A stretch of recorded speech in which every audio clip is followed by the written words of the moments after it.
Welcome to Tech News Today, a podcast about keeping you informed and empowered by giving you the latest tech stories that impact your daily life. We'll get started in a moment. First, we'd like to recognize our partners that help make these podcasts possible.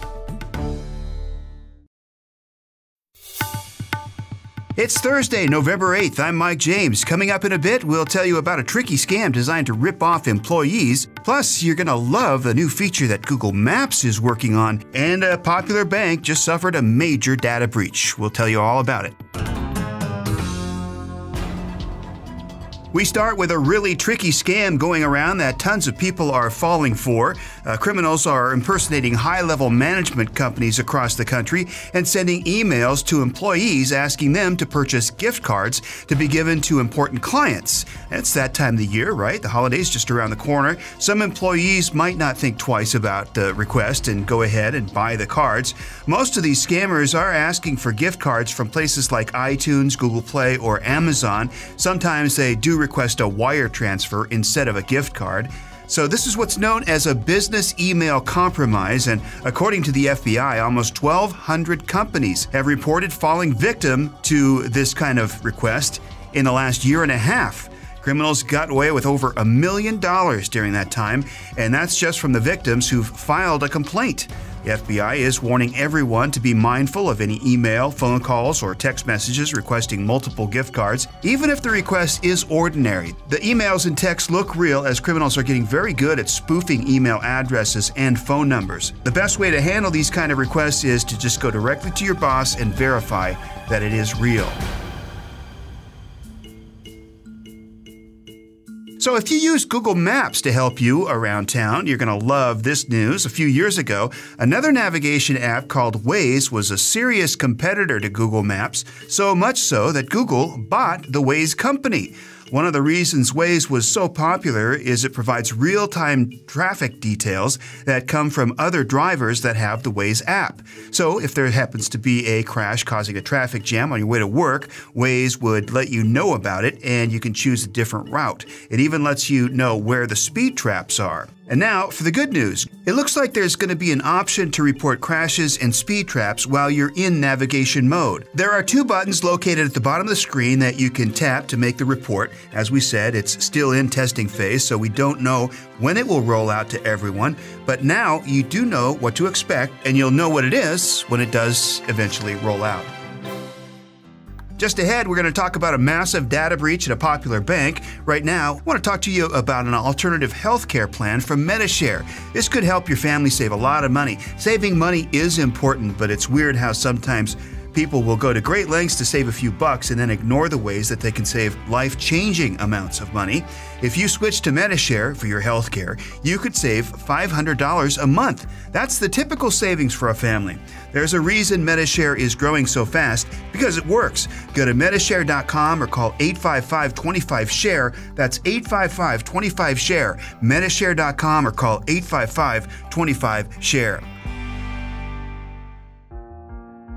So here we go again, another massive data breach at a bank, and this one is bad. HSBC Bank is one of the largest banking and financial service organizations in the world. They have about 7,500 offices in 80 countries and territories, including Europe, Asia Pacific region, and America. Now, by law, the bank had to file a data breach notice in California detailing what happened, and the company said it discovered online accounts were being accessed by unauthorized people between October 4th and October 14th of this year. It believes hackers were using credentials stolen from other data breaches in what's known as a credential stuffing attack.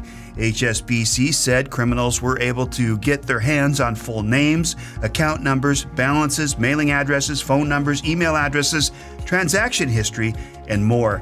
If you have an account that was compromised, you should receive a notice from the bank, but don't leave it in their hands. You should check your statements immediately and look for suspicious activity. If anything does look funny, you want to report it to the bank as soon as possible. Also, if you find out that your account was breached, you need to place a fraud alert on your credit file. This will tell creditors to contact you before opening any new accounts or changing existing ones. And for more details on what happened and what you can do to protect yourself, go to Commando.com, read our article titled bank leaked account numbers, balances. It'll tell you everything you need to know and what you can do to fix it. The Columbia Broadcasting System and its affiliated stations present Orson Welles and the Mercury Theater on the Air in The War of the Worlds by H.G. Wells. So do you know anyone that has an electric vehicle? The Chevy Bolt and cars made by Tesla are getting more and more popular nowadays. And you'll pay more for the vehicle, but it will save you a lot of money on gas. You'd think that groundbreaking technology like this would be able to handle most anything that the old classic cars could handle, but that's not actually the case. Even though electric cars can reach over 150 miles per hour, they can't seem to handle something as simple as delivering a quality AM radio signal. It's because electric motors create electromagnetic frequencies on the same wavelengths as AM radio signals. So this causes an annoying buzzing sound and interferes with AM radio signals. Now basically, you end up with two signals colliding with each other that block the antenna from picking up AM radio stations. It's a problem that doesn't have a solution at this time. In fact, some electronic car makers are just dropping the AM radios altogether. They are moving toward internet-based radios along with FM and Bluetooth connectivity so you can stream from your gadget. As you might expect, some people are not happy about it. Many people still love listening to AM radios, and they're not taking it well. Here's an interesting and potentially frightening story. Huge chunks of internet traffic were misdirected through an international communications carrier with ties to the Chinese government. Security researchers say it was happening for nearly 2.5 years. Data appears to have been hijacked from the Internet's Border Gateway Patrol and then routed through a company called China Telecom. No one seems to know if this was done accidentally or intentionally. Either way, it put people's sensitive information in jeopardy of being exposed. It's being reported that for about a week last year, some U.S. domestic internet communications were diverted through China before making it to the intended destinations. For example, traffic originating from California that was headed to Washington, D.C. would pass through China before making it there. This type of activity was first discovered back in 2015. It lasted for nearly 30 months. When traffic gets routed through networks that are controlled by attackers, they can monitor, corrupt, and even modify data that's not encrypted. Other security researchers are looking into the report now to verify its accuracy. We'll stay on top of it and let you know of further updates. Coming up, you might be getting a surprise catalog in the mail soon, but right now, a quick thank you to our friends who helped make this podcast possible. So are you old enough to remember when retailers would send out catalogs through the mail? The Sears catalog was always a popular way to find out the company's new products and what it was offering for sale. Well, Amazon has decided to go old school this holiday season. The online retail giant is mailing out catalogs called A Holiday of Play to millions of customers. They're filled with top picks of holiday toys for kids of all ages. The toys are recognized by category and displayed with happy children all around. This is definitely a blast from the past. The only problem is prices are not listed, and that's probably because Amazon pricing fluctuates from time to time. If you don't get one in the mail, don't worry. You can check it out on Amazon's website or get it for free on your Kindle if you have one. So, did you know that there's a World Drone Racing Championship? Well, there is, and it was a pretty spectacular sight to see. A 15-year-old from Australia was crowned champion after an eventful 4-day competition.